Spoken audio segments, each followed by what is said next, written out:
আসসালামু আলাইকুম প্রিয় শিক্ষার্থীরা, আমরা আজকে আলোচনা করতে যাচ্ছি এসএসসি ফিজিক্স চ্যাপ্টার 3 এর লেকচার 10 নিয়ে, শীট এর 14 নম্বর কোশ্চেন নিয়ে।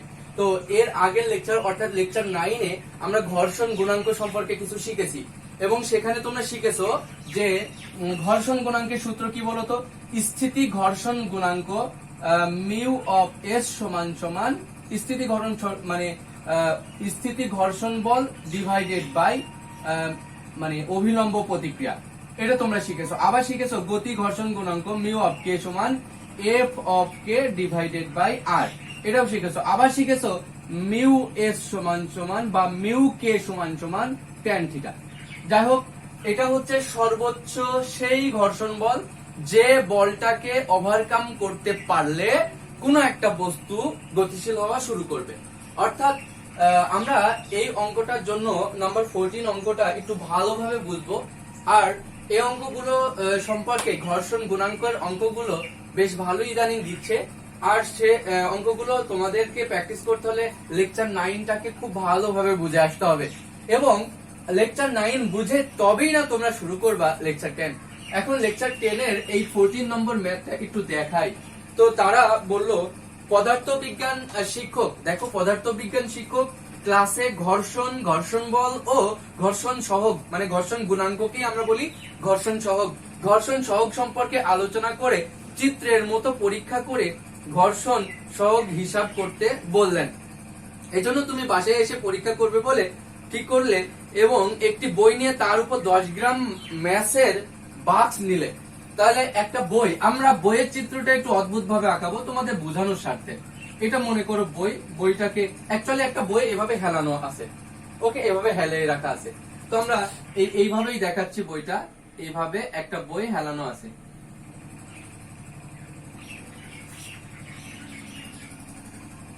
দেখো এটা হচ্ছে বই হেলানো আছে এবং বইয়ের এখানে একটা কি আছে, ম্যাসের বাক্স রাখছো পরীক্ষা করার জন্য। এই হচ্ছে ম্যাসের বাক্স।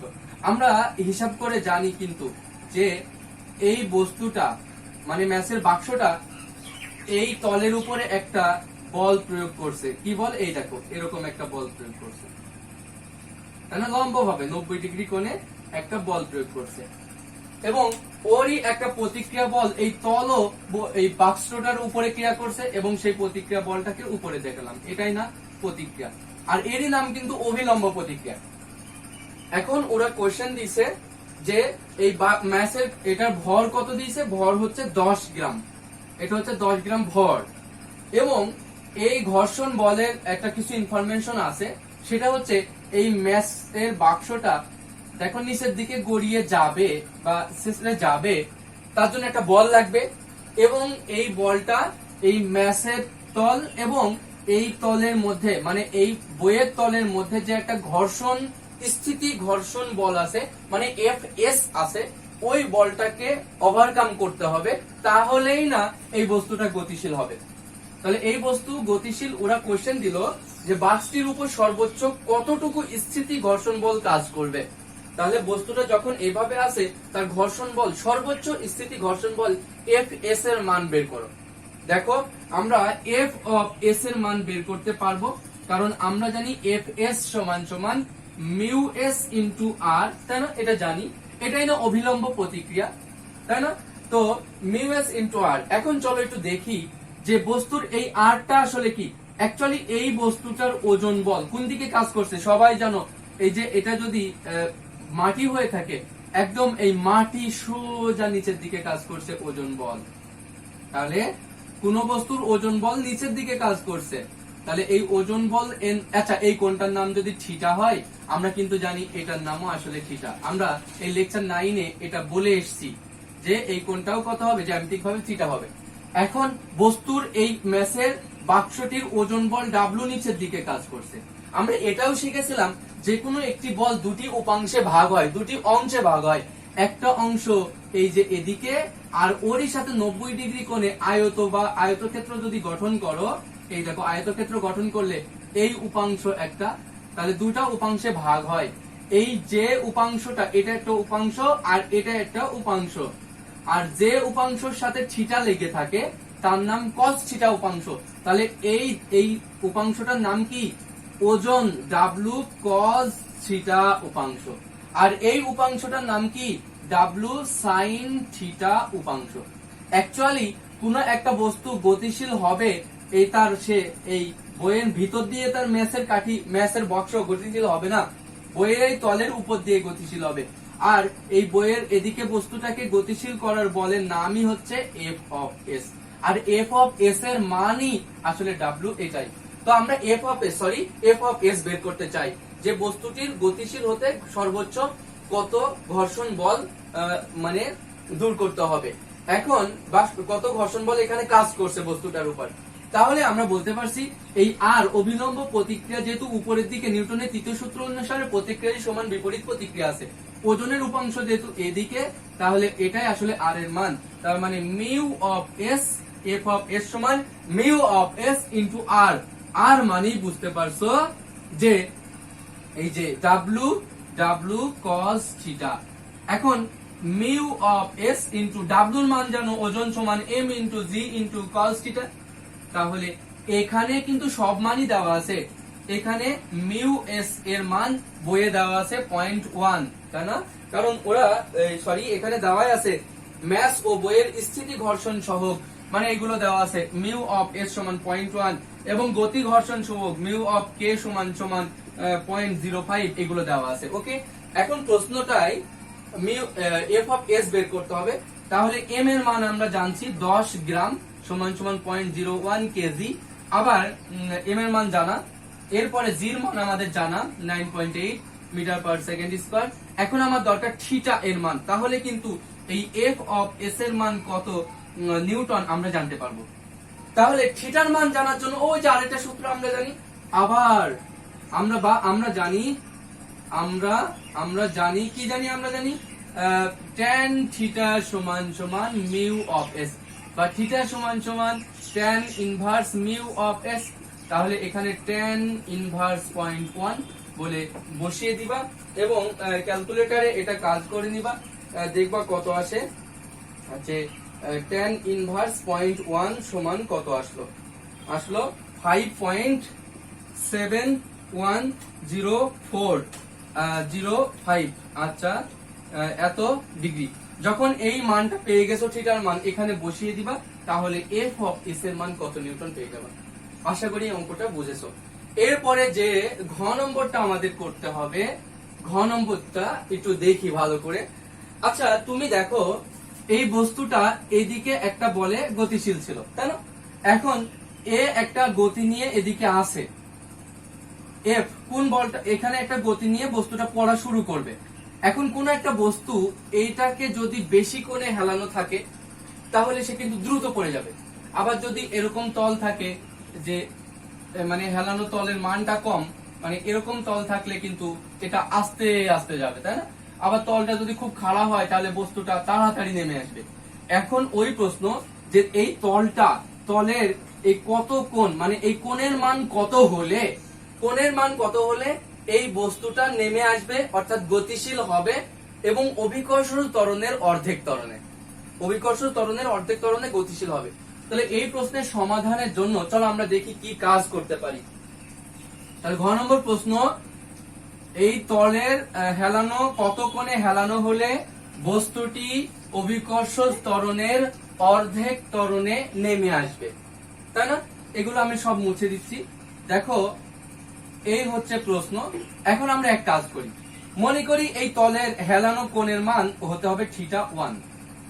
এখন θ1 কোণে তলটা যদি হেলানো থাকে তাহলে এই ম্যাসের বাক্সটি এই অভিকর্ষজ ত্বরণের নিচে নেমে আসবে, অর্ধেক ত্বরণে। তাহলে আমরা কি বলতে পারি যে চিত্র হতে পাই, বা এখানে অভিকর্ষজ ত্বরণে, বা এভাবে তুমি লিখতে পারবা, ধরি θ1 কোণে তলটি হেলানো থাকলে বাক্সটি কি হবে, জি মানে অভিকর্ষজ ত্বরণের অর্ধেক ত্বরণে, জি ত্বরণে কি হবে, গতিশীল হবে। তাহলে এখানে এই যে ত্বরণ, বলতো কোন বলটাকে গতিশীল করলো? মনে করলাম এই সেই বলটা। আচ্ছা, এখানে এই দিকে কোন বস্তু গতিশীল, এই দিকে বলটা দিচ্ছে কে?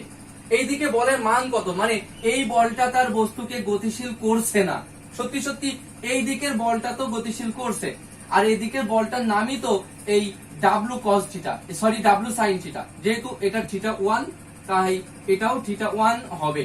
তাহলে এই ডাব্লু সাইন থিটা বলটা বস্তুকে গতিশীল করছে। এখন এই ডাব্লু সাইন থিটা বলের পুরোটা কি গতিশীল করছে? না, ডাব্লু সাইন থিটা বলে পুরোটা গতিশীল করছে না। এর মধ্যে আবার এই গতিশীল হলে বস্তুর একটা কোন, আমরা জানি ঘর্ষণ বল 4 প্রকার, তার মধ্যে স্থিতি ঘর্ষণ, গতি ঘর্ষণ, ঠিক আছে। কোন একটা বস্তু যখন আরেকটা বস্তু সাপেক্ষে গতিশীল হয় তাহলে তাদের তলে যে ঘর্ষণ বল কাজ করে তাই গতি ঘর্ষণ বলে। তাহলে এইটুকু বল এই ম্যাসের বাক্সটাকে গতিশীল করতে চাচ্ছে, তবে এদের ঘর্ষণ মানে এদের তলে, দুই তলের মধ্যে একটা গতি ঘর্ষণও কাজ করছে, এবং সেই এই বল থেকে এদের মধ্যে যে গতি ঘর্ষণ কাজ করছে সেটুকু যদি আমরা বিয়োগ করে দিতে পারি তাহলে যে নিট বলটা থাকছে ওই বলটাই এই বস্তুকে ত্বরণ দিবে, তাই না? তাহলে আমরা বলতে পারি সুতরাং এই বস্তুর নিট বলের নাম কি? F of net. নিট বল হবে, এদিকে বলটার নাম হচ্ছে ডাব্লু সাইন থিটা 1। ওকে, এখন এই বলটা সাইন থিটা 1, এই পুরো বলটা কিন্তু বস্তুকে গতি দিচ্ছে না, এর থেকে এর ঘর্ষণ বলটাকে বাদ দিতে হবে। তাহলে এই গতি ঘর্ষণ বলের নাম কি?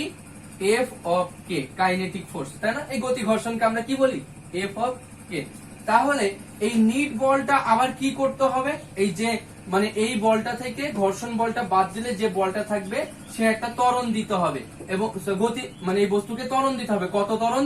m ইন্টু g/2, মানে m a নয়, তাই না? ওরা বলেই দিয়েছে যে বস্তুটাকে কত কোণে হেলানো হলে বস্তু গতিশীল হবে এবং অভিকর্ষ ত্বরণের অর্ধেক ত্বরণে, তাই m ইন্টু অভিকর্ষ ত্বরণের অর্ধেক ত্বরণ, ত্বরণের মান এটা সমান, এই দেখো ডাব্লু সমান তুমি কি জানো? m ইন্টু জি, তাই না? এম জি, এই যে sine into theta into 1 minus F of K. তুমি বলো এফ অফ কে সমান কি জানো? এফ অফ কে সমান জানো মিউ অফ কে ইন্টু আর। এই আর মানেই কিন্তু এই ডাব্লু কস থিটা 1।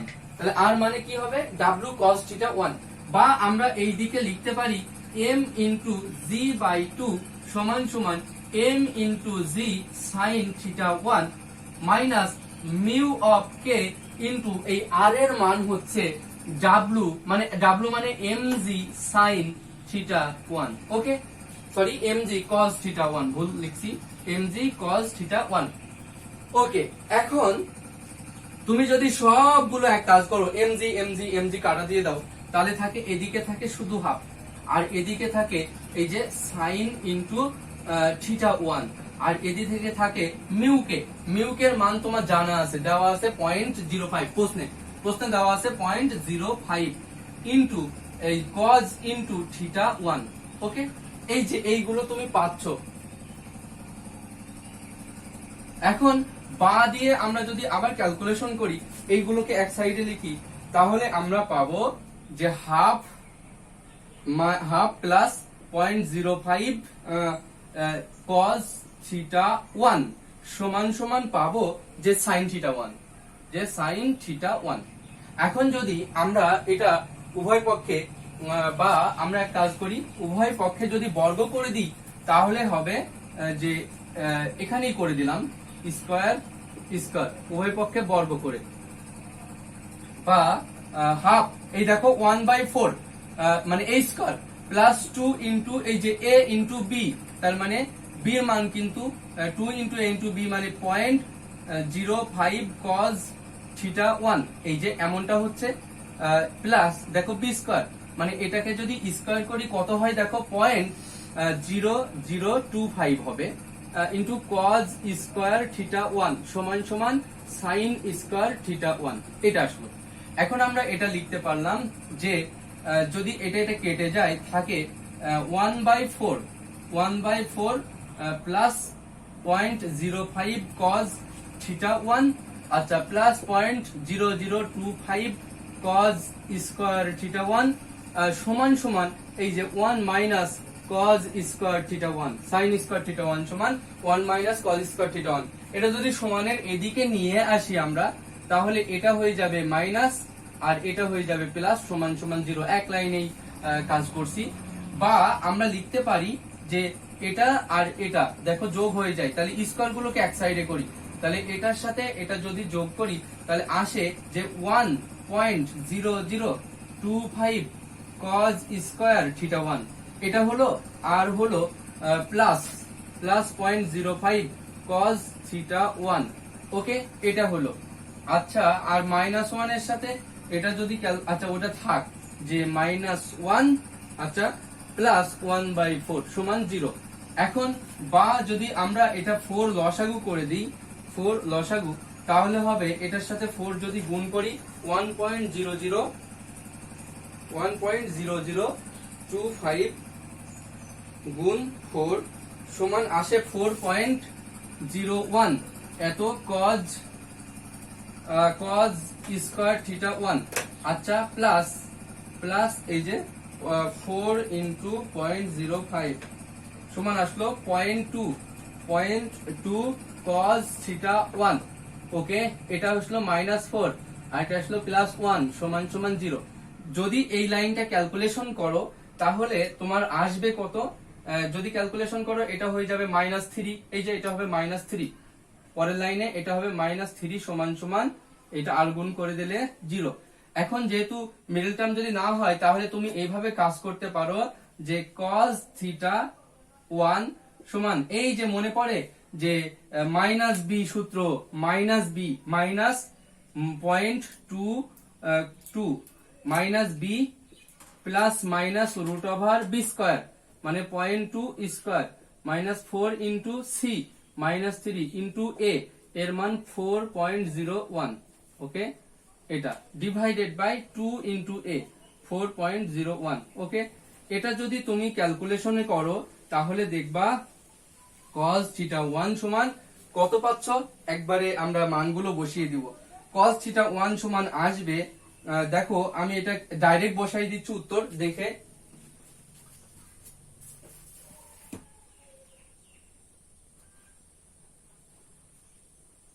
দেখো 32 cos থিটা 1 সমান, মানে থিটা 1 সমান পাবা যে 32.82 ডিগ্রি ও থিটা 1 সমান পাবা যে 152 সামথিং এত ডিগ্রি।